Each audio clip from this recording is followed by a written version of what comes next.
All right, Radio and Pound Nation. Today we got a special treat for you.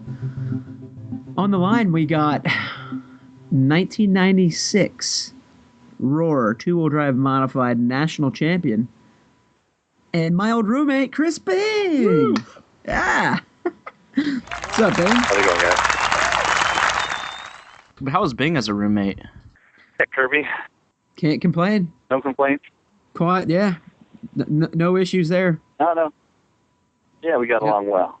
Yep. Always had somebody there to play PlayStation with, so worked out good. Yeah. What'd you guys play? I remember that one game. It was like a Toka touring car racing game. I remember that one. For some reason, that one sticks out in my head. I don't know. Any racing.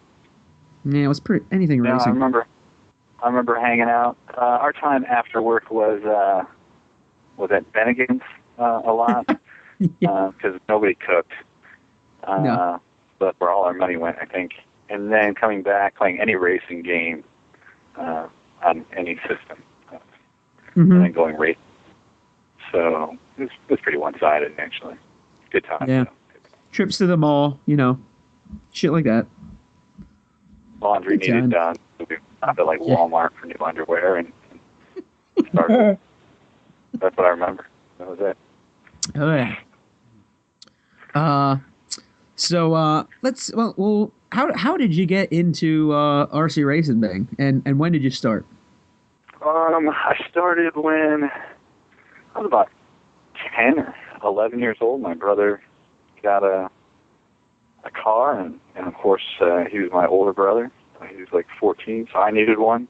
Had to. So he got a Tamiya Fox, and I got a Tamiya Frog because I just couldn't save up the extra $20 or $30 to get the nicer Fox or something better. Definitely wasn't affording the completely awesome Kyosho Ultima in the mail order catalog that we had. So at a local hobby shop just sort of up the road from my house, actually, a couple blocks away, so we could ride our bikes up there and started hanging out. They built a track at the local elementary school park, just about half mile away from my house. That's how it all started. I was out there probably maybe even 9 or 10. Oh, yeah. And, yeah. The owner of the hobby shop would really help us out a lot. He was a great guy, Eric Brody from Southeast Hobbies in Maple Heights, Ohio. I'd vacuum up the store, and he'd give me the $10 to go racing. Parts. He'd just give me parts all the time. So it was great. I spent most of my free time in childhood hanging out at that hobby shop, and it was a good time. Yeah, probably do anything, that $10, man. Yeah, whatever it took. $10 free entry, sure. Why not? Oh, yeah. No, it wasn't like it took me 10 minutes. He was just kind of he was a good guy. He was a former Marine. And he taught me a lot, too. It was a good experience. He didn't just give me too much, but he definitely afforded me a lot of opportunities. He was a great guy. Now, you grew up in near Columbus, was it? Ohio? No, actually, a suburb of Cleveland. No, I was closer to Cleveland, Ohio. Okay. Up on the lake. Gotcha. But it was just a suburb. Maple Heights. Maple Heights, that's what it was. Yeah. Bing introduced me to Twista. Wasn't he out of Ohio? The rapper Twista? Twista? I don't know. I don't know. Twista. Bone Thugs and Harmony. Dude, you know what? Yeah, you know what? Cleveland. I just had to, this was something I vented on before we interviewed you. I had to resync my iPhone. I was actually completely ready to play Bone Thugs and Harmony as your intro, and I don't have any of it on my phone right now, so yeah. Yep, it was... I had it all planned out. As soon as I knew we were going to interview you, I'm like, well, that's a no-brainer. And, well, I don't have it, so I blame Apple. So, Apple. Sorry, man. But So what did you travel, like, was Wagon Hill the, like, kind of like the premier, like, the big track that's closest to you? Is that how you got bigger and faster and whatnot? Yeah, no, it definitely was. I didn't travel too much. I pretty much a big drive would have been 8 hours into like Chicago to go race with some of those guys with some big names. We'll go way back. Matt Ledger, associated guy, like made the main at the Worlds, I don't know, maybe 89. And Shit. I'm the local guy out there. I can't even tell you, but those guys were the good guys. And Yeah. and then a little bit after them, down in Louisville, was Brian Dunbar. And he'd come All up right. back, and that's kind of where we would meet. Columbus, Ohio. Mm-hmm. PRC wasn't really big yet. They had an indoor track, but it was okay. It wasn't really a draw for any of the real competition until just about maybe 95, 96, right around that time. So Wagon Hill, that was a big race. Race in Medina. Race, a lot of the little places around there, but Wagon Hill was always one of my favorite tracks to go to. They had a Memorial Day race. They gave away $300 to TQ every Memorial Day, so that was huge. And, Gee. I traveled around from there. Yeah. How many TQs did you get? For $300,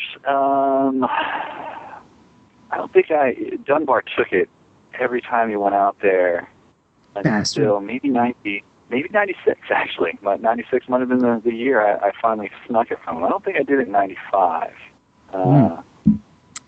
96. I think I got And what did it. you buy with that $300? Probably paid off my tab at the local hobby shop is what I'm guessing I did. Yeah. It was definitely not a money-making scheme. I would travel to every one of the money races, though. I remember going up to Erie, Pennsylvania.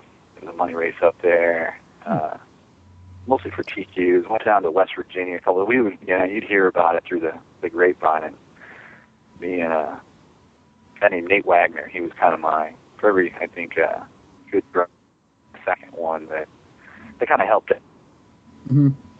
And with you do the yardstick, so to speak, to go out. Nate was definitely that with me. He was just as good as I was, if not better, for a large section of that time. And then, Brian Dunbar had Jason Swift. And it was fun. It was great guys. I really enjoyed it. That was really the biggest part of racing, I think, was just kind of going out and hanging out with everyone. Yeah. Traveling and chilling with your buddies. Yeah. Oh, yeah. With 6 guys in a hotel room and, I don't know, hanging out, going to new cities, heading to, the local Walmart at 2 in the morning to get more simple green and play with the toys. Ride a bike around. It was a good time. We probably caused some low-level disruptions. Nothing too major. It was a good time. Not bad. Not a bad teenage experience. Life experience. That was it. And to be perfectly honest, when the 96, I went to the 95 Nats down in where was it? Savannah, Georgia. Score? I think? Georgia. Yeah. I think so. That was my first big race. It was huge. I wanted to go to I think it was the Nationals up in Michigan, maybe 94, when I turned 16. So I was dropping off a girlfriend at her house and accidentally backed up and hit a car. Oh. And that cost me. And I had to go to that race. So I had to skip that. That was very depressing. I still regret that. But that was maybe it was just the Truck Nationals. That looked like fun. I got the associated video, obviously, at the end of that year. Yeah, I used to get them. Yeah. I still have a few of those on VHS tape. I don't know how I'm going to watch them ever again, but they're on the bookshelf. Sweet. You have to get on eBay and order a VHS player. Yeah, I think my in-laws, that's what I'm going to do. My in-laws have one of those VHS. They're taking family movies and converting them to DVD. Oh, there you go. Yeah. So I'm going to have to bring it next time we visit. We'll go this summer. not a bad idea. That's the Do you have ticket. the video from the '96 Nats, the group that recorded that? Yes, I do. Yeah. I think it's actually, technically I have it, but I think it's a shared copy that Todd Hodge and I bought together. So I probably should return that to him. It's probably his turn to take a look at it, I guess. There you go, Hodge. You expect that back soon. Yeah, it's like that, yeah. Yeah, it's your turn. You can have 10 years and give it back to me. I'll get him a copy. That was a great video too. That was the very probably the first time I've ever seen it, at least, where it was like live RC today. Like they had multiple cameras, so it covered the whole track. It was a great, instead of somebody, you're used to videos where everybody was on a VHS recorder or on a camcorder, and these guys set up these huge cameras and they did an excellent job. Yeah, no, It was $20 well spent. Yep. Jeff Hyatt, the owner of the shop, kind of knew that. It was definitely, I think, exciting just to have all the guys out from across the country, all the factory guys. This was a big deal for Slippery Rock, Pennsylvania, in a lot of ways, and we were all excited just to have everyone out. Well, take us back to let's get in a time machine here, everybody. Oh. And take us back to 1996. Let's say, what would it be? Like a week before the Nats, maybe? A week before? Yeah, let's say a week before. What kind of preparation? Give us the preparation and. Oh no, I can tell you. This is I can go back to the summer before. Well, actually, we can start at that the $300 race, the Memorial Day race. And what year was this? That's when I learned that in '96.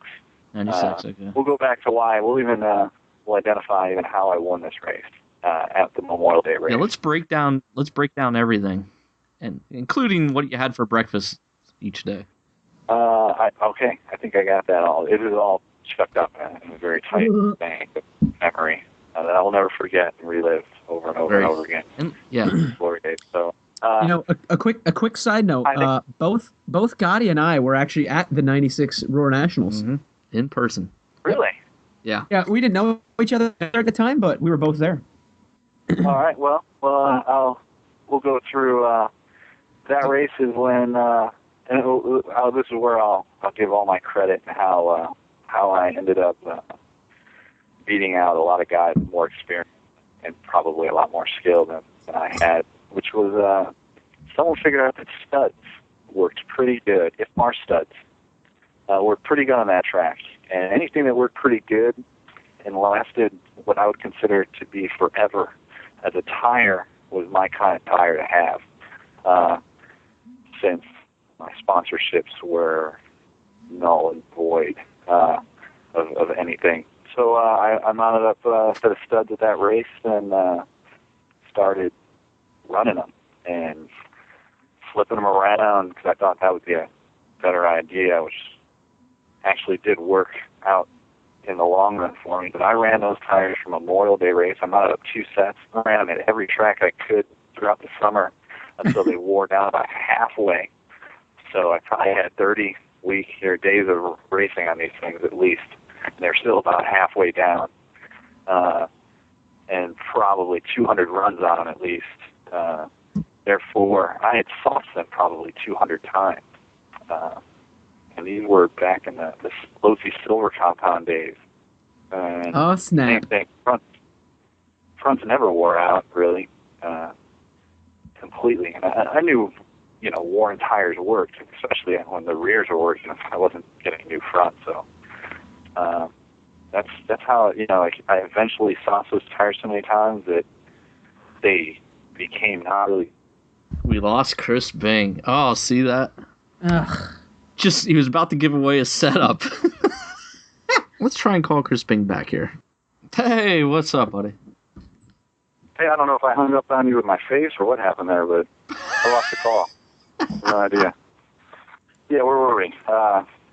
No, I'd sauced the tires like 200 times, and I changed them from like a medium compound to a soft, really. Front and rear. And that was it. By the time the Nats came around, people were trying a bunch of different tires, and all the Losi guys came. The Associated guys, I think that was the intro to the M3. So, and that's why all the Associated guys were doing awesome, except for, and then the Losi guys were kind of, hurting, trying to figure it out. Guys were making studs, cutting them down, trying to make them look like mine, but that just wasn't enough. And I didn't know that at the time, really. I knew mine were a little bit softer, and I knew I was softening with this stuff, but so when it really came down to it, I knew worn tires worked, but that was something we used to do with X patterns like 5 years earlier. The old X patterns. Yeah, I remember Scott Hughes was pretty much the second fastest guy there. Didn't he finish second to you? Oh, yeah. I know he qualified second. At the time, that was when Kinwald couldn't lose almost. And Kinwald and Hodat, the Gold Dust twins, yeah. He could have won everything. Yep. Yeah, they were qualified. I want to say Kinwald was fifth. Fourth or fifth. Hodat was, one or two behind him, and then I think there was a fourth Losi in the main, but that was also back in the day. It was Associated and Losi. Mm-hmm. Yeah, I want to say it was like a 4 to 6 main, and it was down, but it really came down to the tires. The tires were everything. That, and if you want to go to the week before the race, I was at that track, and you can go a week and a half before the race, and I was at that track. So I showed up Thursday morning, because I raced scooters on Wednesday night, and then drove, because I was halfway to this track. That track was about 2 hours from my house. And then I drove and I stayed with Dave McEwen and who was his roommate at the time? But I crashed with them for a few nights until that weekend, and everyone started coming in. We stayed in the hotel from that point on. Well, remember we had Jason Rona on the show, Kirby? And he said Bing knew a secret that nobody knew at the time. There you go. And it was the tires. Run a set of tires 30 times and sauce them every time. You sauce tires 200 times. They eventually change a little bit. You make your own compound, yeah. Something like that, yeah. And we figured that out a little bit after that race, but coming up to that race, I only had 2 sets of tires, so I didn't really have a great way of comparing. I wasn't running around testing everyone else's tires. That's just all I had. So, yeah. So I couldn't even say I had that secret. I just knew that those were good enough and were better than anything else I'd tried. So why change it? Now you had your own motor man at that race. That was that was my one sponsor, Dave Evans, also known as Scooter. Right, Scooter, local track owner. Yeah, that was man. I don't know how many times I heard the word privateer that weekend, but it was a lot. Privateer, yep. Yeah, that was I think most people consider that, since I didn't have, I was the only one in the main that didn't have a car sponsor, a tire sponsor, any of that stuff. So that was like the first time ever that not a factory guy won a national. So it was history making. I guess I haven't tracked it year to year, but I think that was the first time it happened at that point. Any motor secrets there between you and Scooter? Did you guys go back and forth with anything there? Did you go back to him and say, we need to do this or that? Or did you try any brush? For you younger guys, we used to have brush and spring combinations. Anything cool there that you might be able to tell us? Do you remember what wind you ran? 12 triple. Boom. Yep. I ran a 12 triple. They're all OEM Trinity stuff. People, the young guys listening to this are like, what the hell's a 12 triple? 12 triple. Yeah, that's a good point. Yeah. But, yeah. That's funny. 12 triple. I had perfect match batteries that I ran. I bought 2 new ones for that a month or so before that race, to the point where I didn't even have enough to, you're only supposed to run those like once a day back in the day, good old, I don't even know what NiCads. at the time. Yeah. I didn't have enough to run to the AAA main. So that was really the beginning of my relationship with Trinity, because they were there and more than willing to lend me some product to so I could race the mains. So that was my start with Trinity. The third qualifier, my 2 or 3 year old Tekin outdated speed controller blew up on me. Luckily, that was post the TQ run, because if it would have blown up on me pre the TQ run, I don't really know what I'd have done. But post the TQ run, Novak was there and Tekin wasn't. And Novak was also very accommodating to put their stuff in my car at that point, which I really appreciated. Tyree was there. Yeah, I remember that.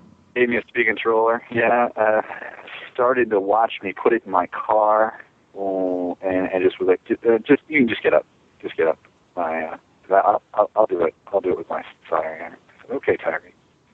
Done. All up for me. He didn't like the way I was doing it. I remember that, which he was right. He was probably definitely right on that. And no, it was great. It was kind of a whirlwind. From the point, I paid for my entry fee into that track by doing track maintenance for the track owner. He's like, oh, don't worry about it. You just help me out with the track. So I remember my motor, we want to talk about motor stickers, my motor hung a brush in the first qualifier. So I only did like 2 laps. Oh, and I had a man. bent brush. Yeah, so I didn't finish it. So I came back. Luckily, that was a slow one. Fixed it, threw it back in my car, put a new battery in, and then I went back up, TQ'd the second qualifier. And that was big. That was everything kind of swirled around at that point. It was a good time. I couldn't believe it. Actually, I'll tell you, in that qualifier, all I remember is the TQ at the time was, I think, a 4:02. 11 laps in 4:02. And I was running my run, and when they called time, I was trying to do the math in my head on my last lap, kind of like, oh, crap. This is going to be like a 4:20. I thought I was doing better than that. That's what I was doing, so I kind of finished the last lap, almost depressed, but confused at what seemed to be going on around me, and everyone's talking, and people are right behind the driver's stand, like, I could hear the murmurs, and I was like, what? I don't know, whatever. And I finished, and that's when it was like 12 laps, and I was like, wait, what? That was cute. At that point, yeah, it was. I didn't even know what to do, and then I was just going out to do track maintenance, at the end of the day, and the track when Jeff came out, he's like, hey, everyone's kind of looking at me like, what do you, you never want to be the racer that's out there to help himself, like, he's like, just, you can go, you're done, congratulations. Wow. Track anymore. I was like, no. I kind of felt bad. I was like, oh, I set it all up. It's the rut mud. That was good. But yeah, so that was it. And that was the start of everything at that point. Yeah, really. That was the beginning of factory Bing. Yeah, which was a lot of fun. A lot of companies gave me a lot of opportunities. I got to work with Gillespie Jr., which was just a highlight of the next couple of years, really. I really loved going out and talking to him. And I had changed my car a little bit. I'd done a few modifications to it, and just talking to him about that type of stuff, why I did it. My car was not what you would have normally seen from a factory guy, which, some of it was purposeful, some of it wasn't. Worn out drives and things like that I did purposefully because it really acted differently. Plastic chassis, that was huge. I remember asking Greg after the race, like, does every one of the factory guys run graphite? And he just kind of looked at me. He didn't even answer. He's like, what? Like, graphite, I thought he was, well, the graphite chassis, like, I was like, is that a common thing? Do you guys ever go back? Is this something different? I never ran in California. And he just started shaking his head and called Kinwald over to discuss. I'm like, yeah, that's not something they did. Yeah, so it was great. But it was a great experience. I really, really enjoyed going out and working with those guys and being a part of the team. At the time, Team Losi was just a lot of fun to be on. to travel around the country, going to all these races and meeting all the people from around the country, all the tracks, and a lot of premier facilities. That was a lot of fun. So. Did everything take off for you right after the Nationals, or did it take some time there? Like how soon after the Nationals were you like in the spotlight? No, it was pretty quick. I remember, like, at that point, I was still a little. It was a week. Well, I went home. This is funny. I went home after that race.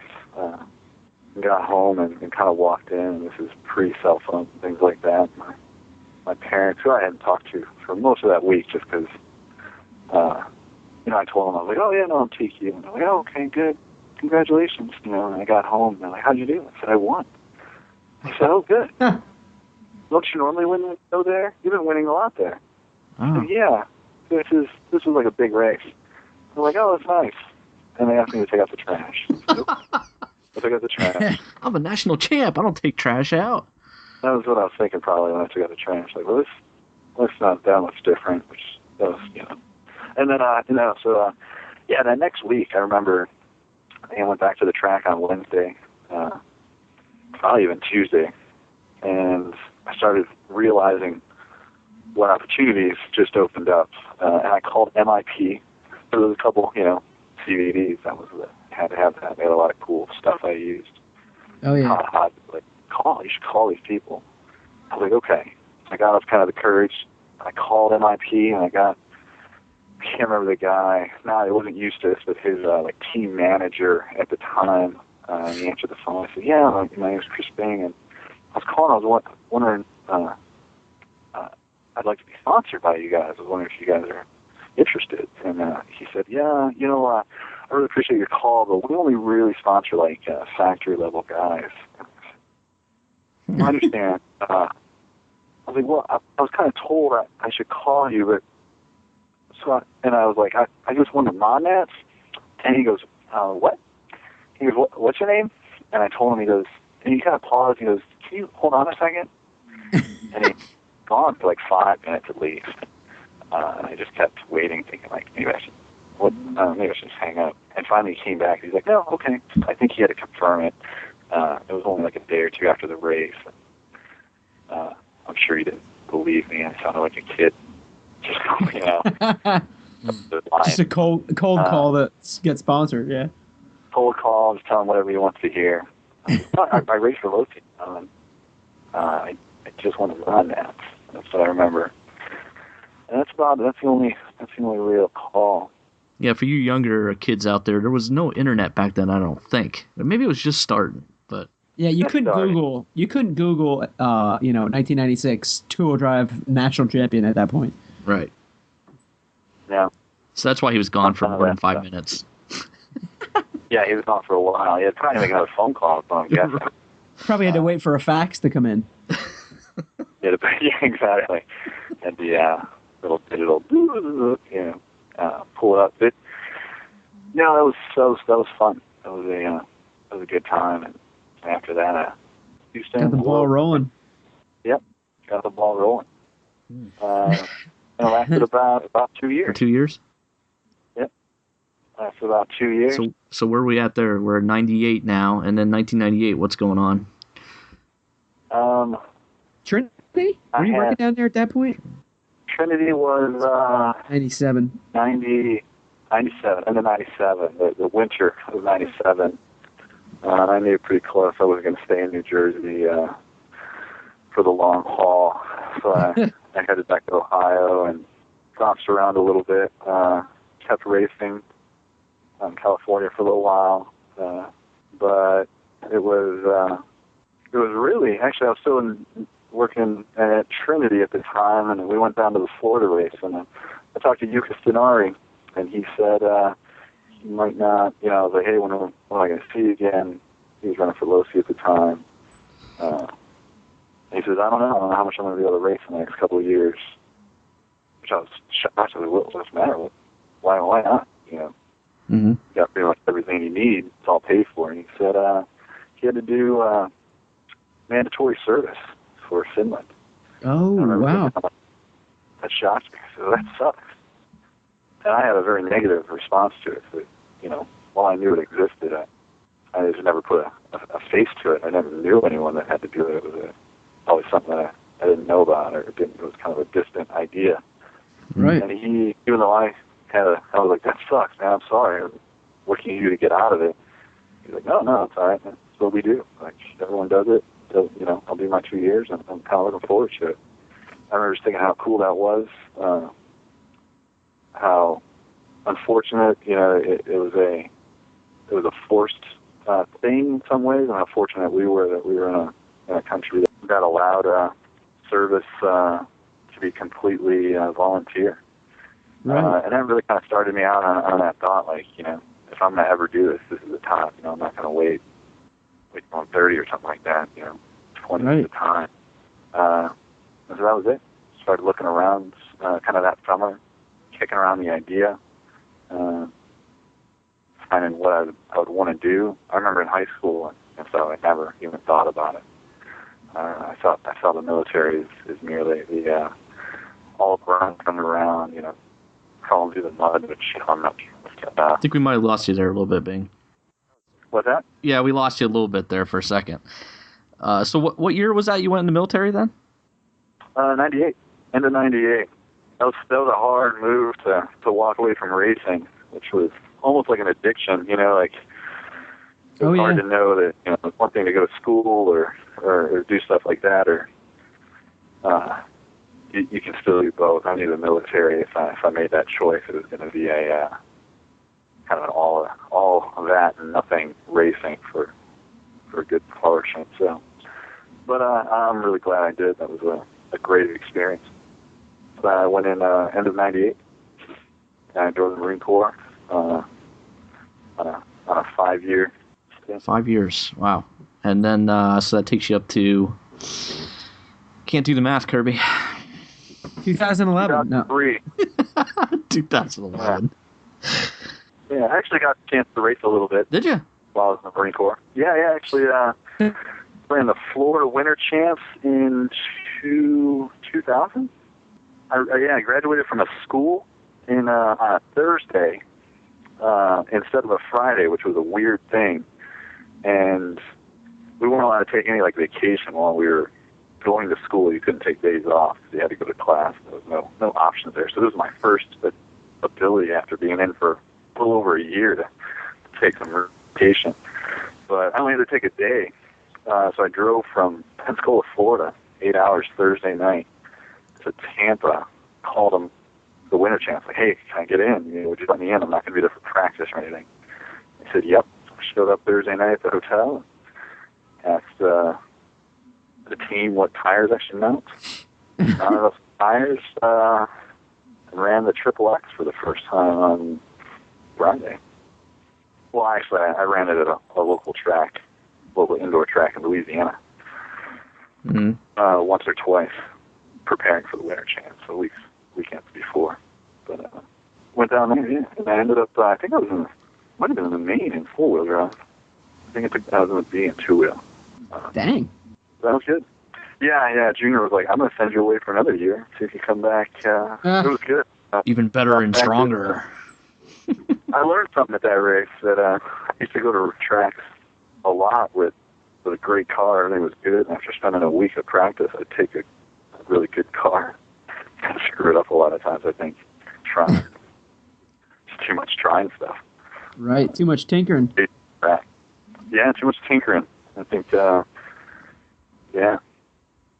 And I remember at that race thinking, wow, I almost TQ'd the second round. I wrecked on the last lap. I was a little rusty. And Hodap, I think, I was beating Hodap, and he ended up qualifying first or second that round. And I bumped to 7th or 8th. But I had no idea. I was just, wow, hard work. Sweet. I went from a tiny little low-bite indoor track in Slidell, Louisiana, to a high-bite, big outdoor track at Lake Park in Florida, which I've always loved that track. That was a good track for me. But the car worked. So after that race, how long until you raced? Well, let's see. That was 2003, right? That was that was 2000. 2000. I got lucky, and I raced a little bit, like a year later. I had a 6-month temporary duty in Camp Pendleton, and I got to race at SoCal in 2000, like later, probably just actually later that year, like the next October, November, December time frame. So 2000 to 2001 winter, got to race at SoCal. That was awesome. Get back there, race with Ken Walden, who was still dominant at the time, and Ryan Cavalieri was a high school student. Never heard of those guys, but anyway, go ahead. Yeah, he was out there and just starting, so to speak. It was already sponsored and was good. And then that was it. After that, back to horrible Hawaii for a few years. 2003. Yeah. So not a lot of racing at the time. I checked out. So I didn't really race again until 2003 when I raced a little bit while trying to go to school. So you always stuck around it. You never completely put it away. No, I always tried. I went to school. That was really hard to do both at the level, really, just because school sucked up so much time and money. So if I wanted any money, I had to work. If I had any time to race, I couldn't really do both. So, and then back for work to Hawaii, and did another few years there, which was great. But and then that was really the big gap right there between school and Hawaii until I got here. My wife and I had we got married at that time, and had a little rug rat in Hawaii for our first one. Moved back here and had a second one, and that was this is the first year. So yeah, I got a little almost turned 4 and 18 months. So where did you meet your wife, Clarissa? I was in the Marine Corps, and she was in the Navy, and I always worked in like a joint environment with all the services. But I had a temporary.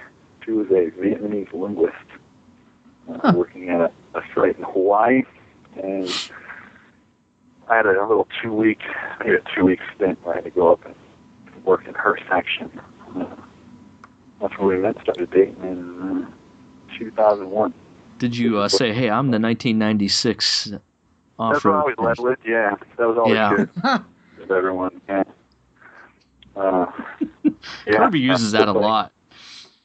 Yeah, well, he's got a lot more national champions. Yeah. Probably it's even more impressive when he says it. Yeah, he used it 2 weeks ago, actually, at a St. Patrick's Day party.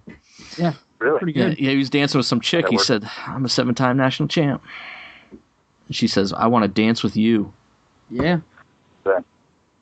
So that's how you met Clarissa, and that's you just laid down the 96 champ thing, and boom. Yeah, that's how you. Yeah. No, it's always been hard to explain to the non-RC enthusiasts. Yes. How did you do that, actually? Did you? I don't know. Actually, I don't remember doing that. Actually, I think it might have been done for me. So this was somewhere around. No, I don't think I was dating her at the time. I remember I was went to like a party at a friend's house, and it was like 20, 30 people, and they were Googling people's names. Oh boy!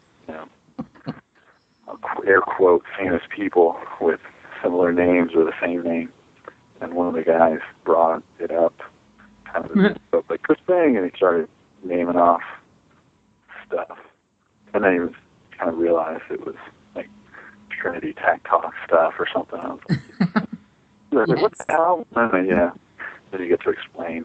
So that was that was really when all my friends in the military and things like that kind of learned about it, which is actually one of those guys who's kind of talked me into coming out this early. Having an 18-month-old is time consuming in some ways, but my wife has always been like, why don't you do it again? I've always loved doing it. It was just a matter of kind of, I don't know, taking the first step. I'd been out so long, nothing, I still had cells and brushed motors, and I got no, you know. But I dusted off the Triple X. That was a good time. Came out and got the juices flowing again. So you dusted off the Triple X and you went to. Was your first race at? The track. At Mimi's, yeah, the track. At the track, yeah. They put in dirt. It was all kind of our buddies in here in DC. It was kind of people I was in the Marine Corps with. Knew that I raced and had always kind of been in, but he never raced. He always kind of wanted to and played with them a little bit. And he was like, "Come on, let's go. We'll go to the, there's tracks around and stuff like that." I was like, "Oh, yeah, let me look into it." Look around for some tracks and things like that. And finally, October 1st, I think it was. He's like, "Mimi's." He sent me pictures of the track at Mimi's, and it was awesome looking. Really great looking dirt track, good facility. I said, all right, I'll go up next weekend with you. We'll check it out and we look at it in real life. I showed up. The first layout especially was just awesome. It was really well done, built really well. And, I was at Mimi's like 12 years earlier, racing 12 scale with Chet when we were working at Trinity. That was the last time I was there, so it was a little weird to pull up and kind of remember and have that. But the dirt track was good. I liked it. I thought, all right, I'll bust out all the old bags that have been sitting in basement storage and garages for the last how long and how many moves across the Pacific they went through. And busted out, went up there for like a practice day, just kind of run and start testing new stuff. My buddy was lending me, brushless systems and then lipo packs. That's really awesome. Not to have to cut a motor again. Yeah. Right? Like just keep it in there forever. I'm looking at a Trinity lathe right now with a motor thing of brushes and a Sharpie marker and a 4-cell. Oh, yeah. I don't even know what to do with it. I feel like I should put it in some sort of like little glass, historical piece. Call the Smithsonian. The little blue Tupperware container that I got. So that's awesome. This new stuff, man. In fact, I completely rebuilt my car about 3 seconds. I don't have to take the motor out. I don't have to do anything. Arms are all free. I dusted off. I don't know I feel like I should do more work. I ran it so many times. Like, shouldn't there be something? Yeah, it's nuts, isn't it? But I greased up some outrides. The diff's still good. It's crazy. I love it. This is awesome. This is the time I remember it taking. It just doesn't exist anymore. Yeah, it would have made racing back in the day way more fun. Actually, it would have gave you a lot more time than BS and chill. Yeah, no, a lot more fun, a lot cheaper. Some of the initial costs might be a little higher now, but you got a motor and, But that goes everything. A long way. Yeah, just is done. A lot of adjustments where before we had to have a lot of extra stuff that you needed for tweaking, different brushes, springs, and things like that to, we always had enough power in off-road at least, but the power band was important. The only way to really adjust that, especially back in the day, was with, timing of the motor, which, different brushes, springs, and change your braking, and all these little things that kind of were a little bit of an art. You got something that you liked. I don't really left it just to stay consistent, but yeah, it was a big deal. Now it's done, it's set. The car's good. It's just awesome. I enjoyed it even more. Throw some new oil in my shocks. Our big race this weekend, and I'm done. I'm ready. So looking forward to it. You guys coming down? You guys coming down Saturday for the Pro Line shootout? We were still in discussions about that. Still in discussion? Yeah, we didn't. I didn't realize Easter was it. I didn't realize Easter was early this year, and for me that kind of poses a problem for me to go down there and then come right back up. So yeah. You kind of threw a wrench in the works. I didn't even realize it was Easter next weekend either. As a matter of fact, I figured it out when, this weekend, when I was watching Supercross, and they're like, well, we're off next weekend for Easter. And I was like, oh yeah. What? Damn. Yeah. So we just might, if we can't make it this weekend, we're definitely going to make it down there for one of her big races there. So she has a lot more throughout the year. Yeah, I know. She's talking. She wants to do an AKA race. Yeah. Brought us. So I think we're gonna try to do that as kind of an opening weekend race. I suggested doing a tire handout. We're gonna kind of float that idea around. See that's pretty cool. Response to it, yeah, and have a sort of a fall AKA capital championship or something like that. Right. Well, maybe we'll make it to that one. So. That's pretty sweet. Yeah, she has great turnout. I mean, there's a lot of great guys, a lot of competition in this region, and a lot of racers. So it's impressive that they can run, 200 entries plus 250. I don't even know how it was at the Mid-Atlantic, but there was like 90 two-wheel drive modified guys alone. Wow. And they do that in a day. So it's impressive. She runs a good show. Great track. Really lucky to be in this area and have that opportunity. No doubt. And do you have any sponsors now? Yeah, let's give some sponsor love. I guess we should. Yeah. That's Team Losi has always been a huge supporter, and I can never ask for anything more. So they're still backing you up, huh? So they've picked me back up. That's awesome. Shown me a little love. Much appreciated. It was either that or Traxxas. That or Traxxas. Well, yeah, that was definitely my second choice. Yeah. TRX-1. Oh, God, the wing body. I love that car. It did not work without that wing on it, though. I remember Steve and Dave Brummett, some brothers, that are the first guys to show up at a track with, not a non-Losi associate. And I remember looking at it going, what is that? Silly thing. This is going to be comical. And then you watched it go around the tracks, the rough tracks that we used to race on. You went, oh, those arms are like 12 inches long. And it didn't flip over on that rut. How did that happen? Yeah, that was a big trend. Everyone had to try that at one point back in like the early 90s or something. AKA.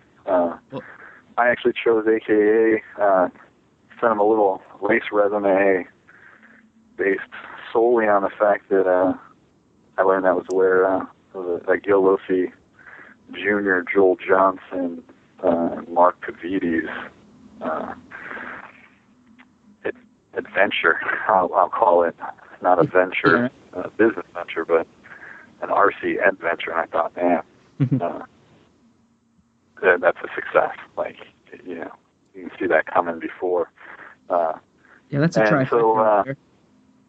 So, you have everything you need. I'm surprised Pavides didn't turn you down. I would have been a little upset from '96 still. Let's see. Was he? He wouldn't have been there. Was he not there? Oh, now I'm gonna get. No, he was there. He was. Yeah, I can't imagine him not. But that was a non-world. Mark's at a different level of racing. He preps for. I'm sure he had an on-road race. He had to go win a world championships in that. Where he goes and wins the one the next year. I don't know. I always got along with Mark.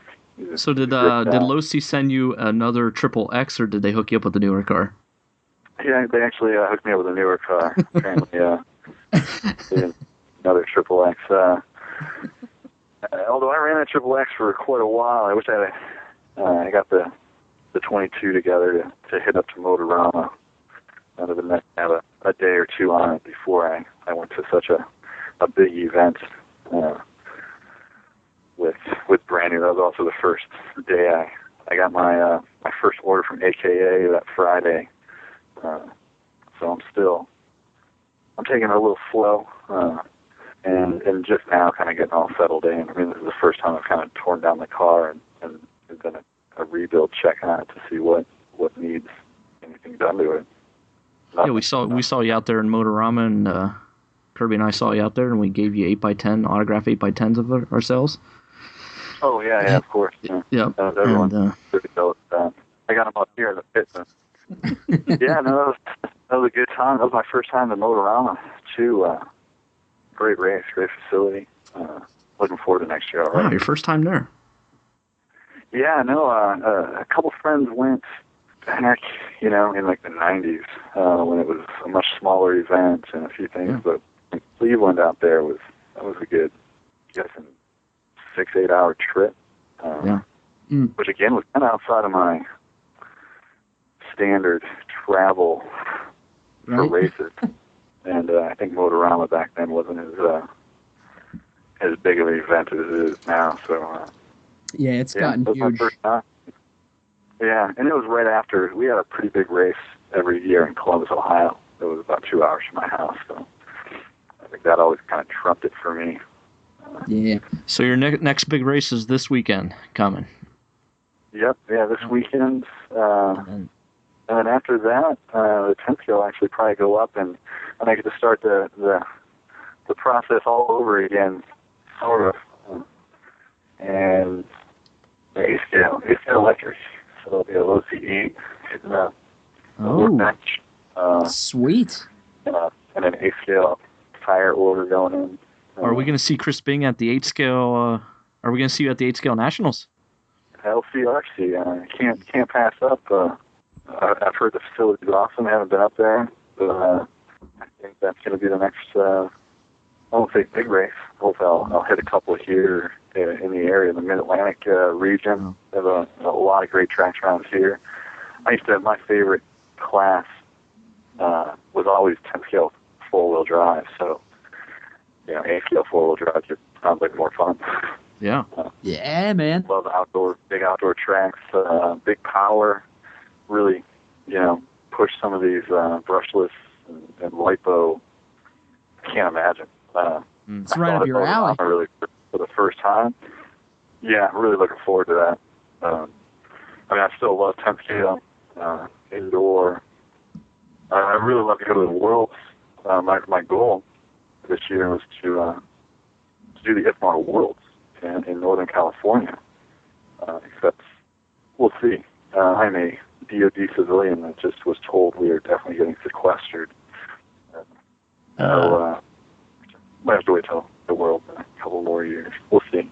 Hard to make that plan this early. Both my wife and I are DoD civilians, so we're going to take a 20% pay cut for about 6 months.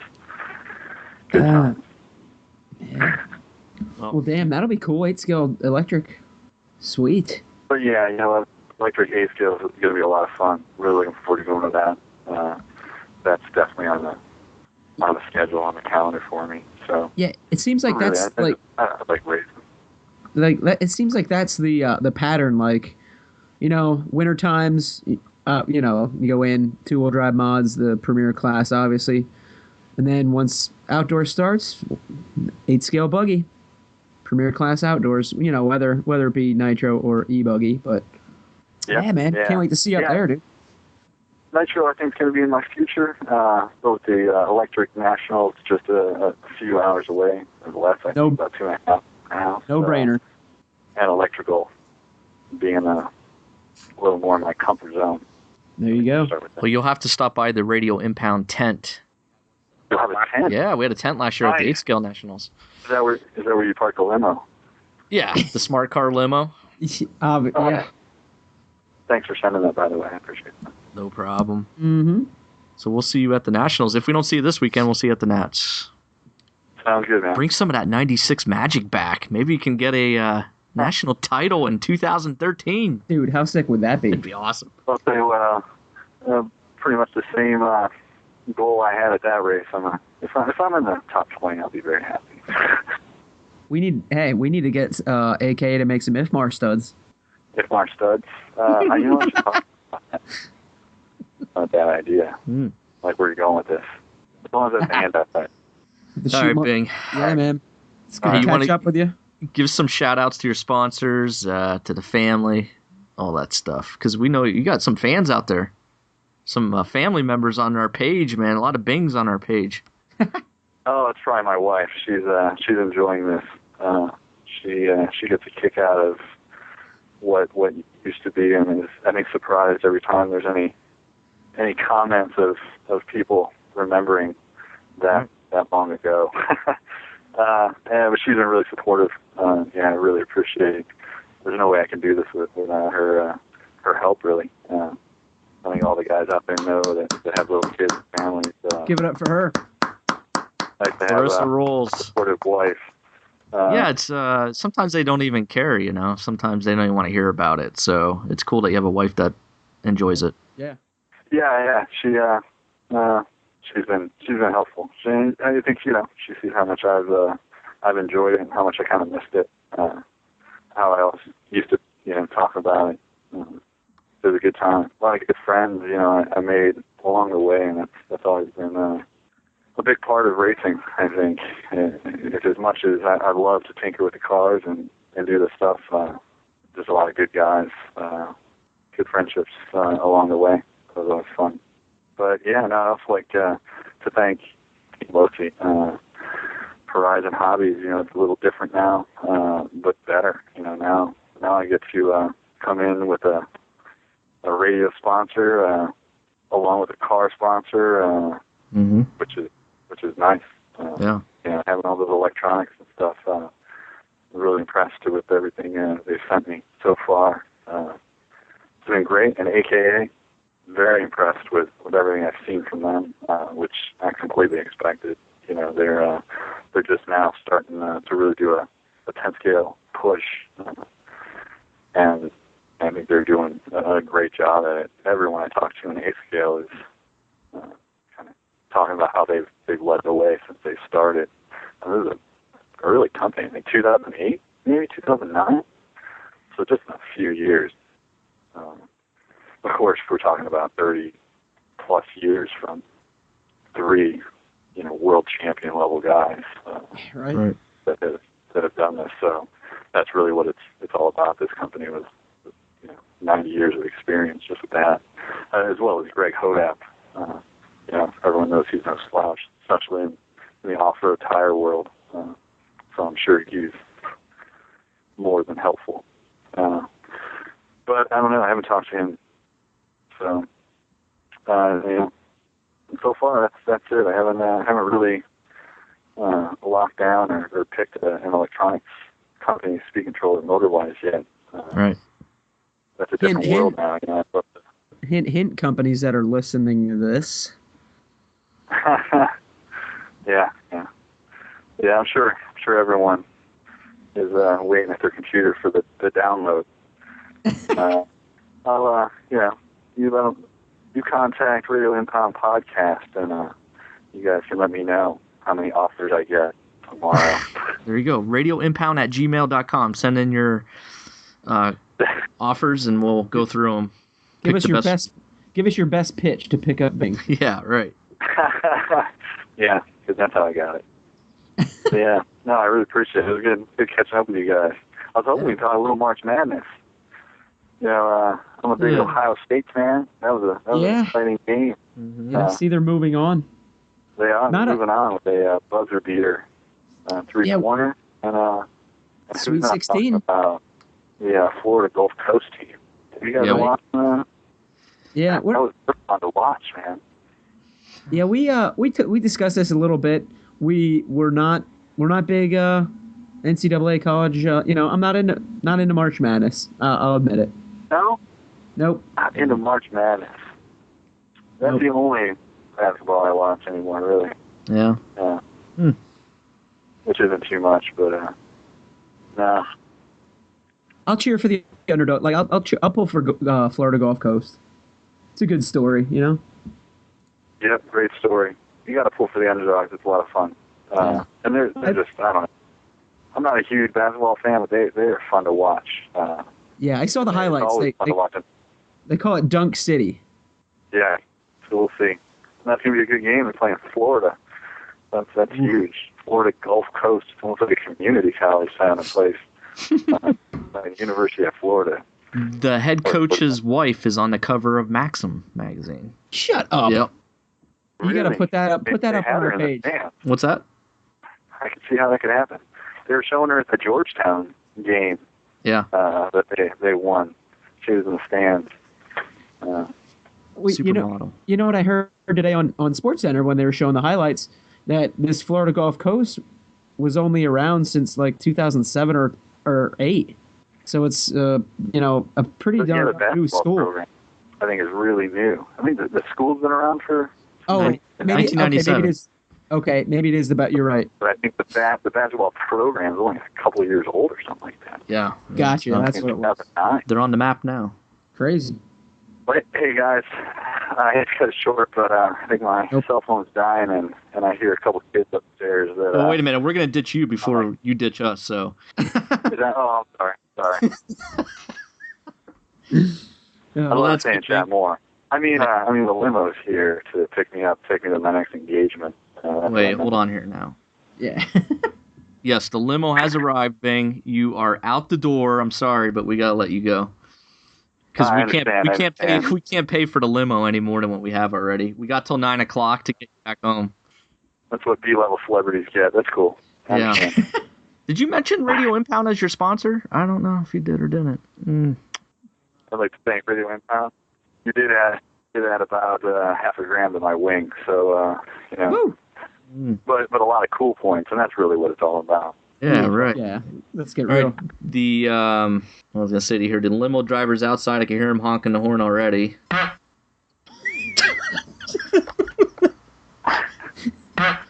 You hear him? All right, guys. Have I sufficiently been asked to leave the show? Am I good now? Yeah, you have to go. I have to go. There it is. I hear it. I hear the smart car limo with the apparently clown driving it. That's why I was so late earlier.